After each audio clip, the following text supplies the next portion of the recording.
ketika Anda berbicara. Silakan. Terima kasih. Tenang Pak Gibran. Semua ada etikanya. Termasuk kita diskusi di sini bukan tebak-tebakan definisi, tebak-tebakan singkatan. Kita levelnya adalah policy dan kebijakan. Prinsipnya sederhana. Semua kembali kepada etika Pak Gibran. Etika, sekali lagi etika. Etika itu adalah etika lingkungan. Apapun yang menjadi kebijakan kita menyangkut produksi, pengambilan tambang sumber daya alam, juga apapun yang kita gunakan seluruh potensi bangsa ini, rujukannya adalah etika lingkungan. Komitmen kita intinya adalah keseimbangan antara meletakkan manusia dan alam. Keseimbangan ini tidak bisa ditawar-tawar agar pembangunan kita berkelanjutan, agar melibatkan semua pihak yang ada. Tidak ada satupun yang tertinggal, sehingga produksi yang kita munculkan pun dari tambang, dari litium, dari apapun, itu tidak sembrono dan tidak sewenang-wenang. Bahkan yang lebih parah lagi, tidak mempertimbangkan lingkungan dan keberlanjutan masa depan. Sekali lagi, intinya bukan hanya etika lingkungan, tetapi etika bahwa forum ini adalah forum policy yang berharga. Jangan-jangan kalau kita tebak-tebakan definisi di sini, saya ragu kita ini levelnya SD, SMP, atau jangan-jangan ijazah kita palsu semua di sini. Ini yang mengagetkan.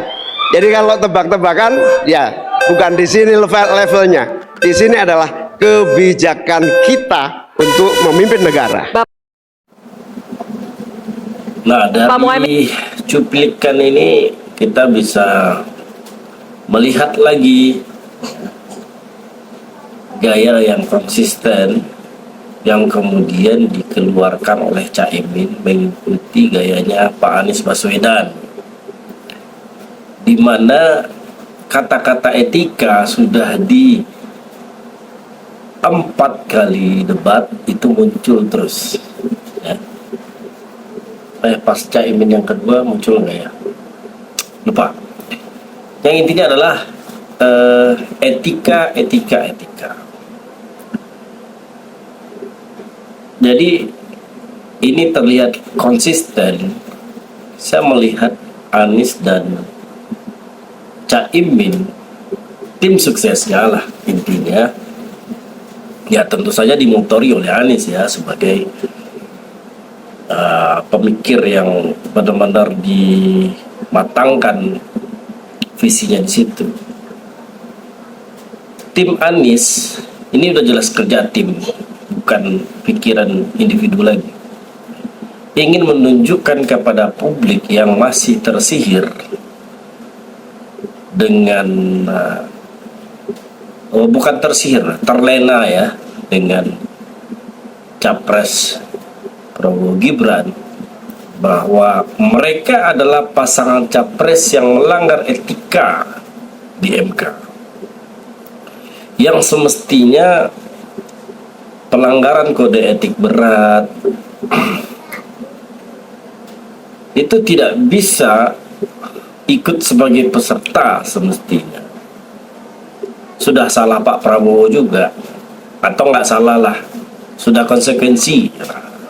Nanti kalau salah nanti pendukungnya marah lagi. Sudah konsekuensi Pak Prabowo mengambil Gibran sebagai cawapresnya, di mana beban kecurangan di MK itu, MK 90 yang sudah tersidang sebagai pelanggaran kode etik berat, akan dibawa terus sampai seumur hidupnya, menjadi catatan di buku-buku sejarah. Walaupun dia di sini menang ataupun kalah, aib itu akan terus terbawa. Orang akan bisa membahas soal etik dan itu dibahas lagi dan dia tidak bisa menjawab. Jadi politik sering urusannya pembenaran ya. mungkin pasangan tim ses Amin ini sudah memandang orang seperti terlena dengan pasangan Prabowo Gibran, yang sebenarnya di dalam pasangan ini akan terus membawa isu kecurangan etika itu di MK. Dia berulang kali rehearsal istilahnya ya, berulang-ulang terus memberikan info kepada publik, ini pasangan yang tidak etis, dalam tanda kutip memberi gambaran kepada publik calon itu cuma dua, pasangan Anies Mohaimin, Ganjar Mahfud. Yang satu lagi gak etis, pelanggaran etikanya tinggi. Ya mungkin pelanggaran etika ada, kayak orang dalam juga pelanggaran etika. Anies juga mungkin melakukan itu, Ganjar juga melakukan itu biasa dalam politik. Memakai tim ses kan nanti di kabinet itu, ya itu soal etik orang standar di politik lah. Tapi ini curang di MK ini pelanggaran etiknya lebih parah lagi. Jadi dia ingin menunjukkan kepada publik, kalian sebenarnya tidak layak berkompetisi.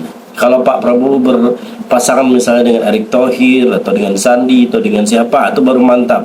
Tapi kalau dengan Gibran, dengan MK 90-nya, dengan cawe-cawenya, dengan apa, kalian sebenarnya nggak layak. Ganasnya ya. Ini benar bertarung, mereka udah die hard. Gagal atau menang itu udah urusan lain. Yang penting dia tunjukkan dulu kepada publik bahwa ini calon yang melanggar prinsip etika. Tapi dari satu sisi,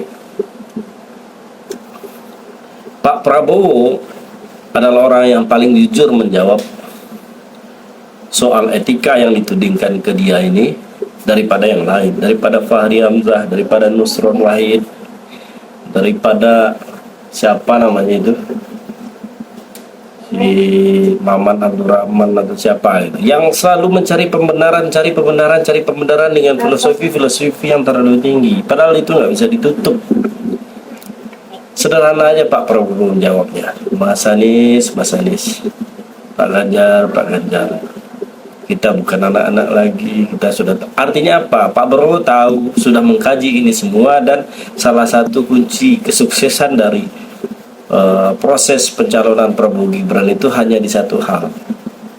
Putusan MK itu bersifat final dan mengikat. Karena itulah sampai sekarang mereka selamat. Kalau tidak, gugur sudah. Ini adalah jawaban terjujur dari Pak Prabowo, dan ini jawaban jujur daripada Fahri Hamzah yang berputar ke filosofi MK, si Nusron Wahid yang berputar-putar ke filosofi normal segala macam, mencari pembelaan bahwa bukan hanya Gibran yang bisa maju dan segala macam. Orang udah tahu itu semua buat meloloskan Gibran, selesai. Dan Pak Prabowo sudah sangat fair dengan itu.